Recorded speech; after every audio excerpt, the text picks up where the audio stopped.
Now in this video, we're going to do a couple of reaction types that you don't commonly see in a regular high school classroom.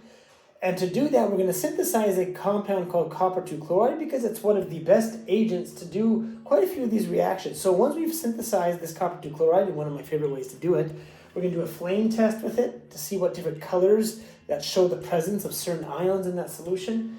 We're going to do a single replacement reaction, and we're going to do a double replacement reaction. And I can't wait for you guys to all see an example of these types of reactions. So here you can see me cutting a pure piece of copper wire and then coiling it around my finger. Now the reason why I found that coiling it around my finger works the best is because you tend to break the protective coating that most metals have in order to prevent them from oxidizing or corroding. And when we do that and that protective coating is broken, then it is more readily available to react with whatever substance you're trying to get it to react with.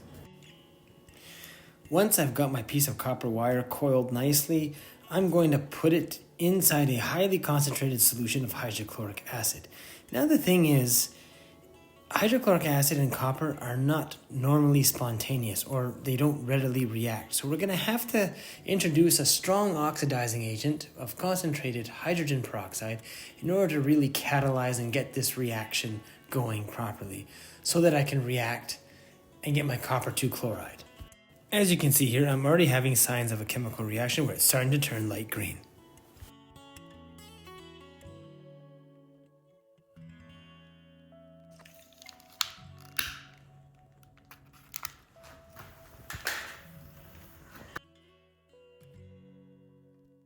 One of the lab tests that we perform between different ionic compounds is the flame color tests.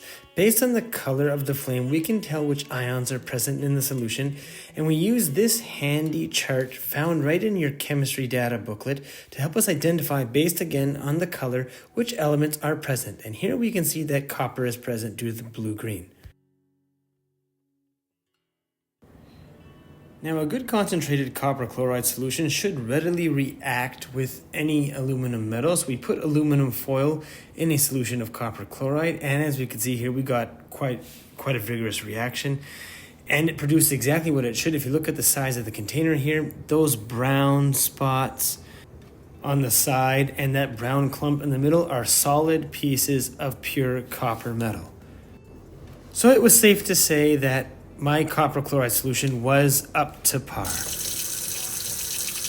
Here we have a decomposition of water, and remember that a decomposition reaction is where one compound breaks down into its elements. So we have water that breaks down into hydrogen gas and oxygen gas. If you look at each electrode here, you can see that bubbles are forming on each.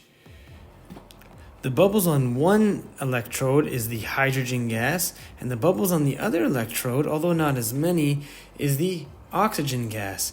And we put a piece of litmus paper here because one of the signs that hydrogen gas is present is that it is also accompanied by hydroxide ions, or a base, which turns litmus blue. And as we see on this electrode, despite the bubbles that are also being formed, you can see that it is starting to turn blue.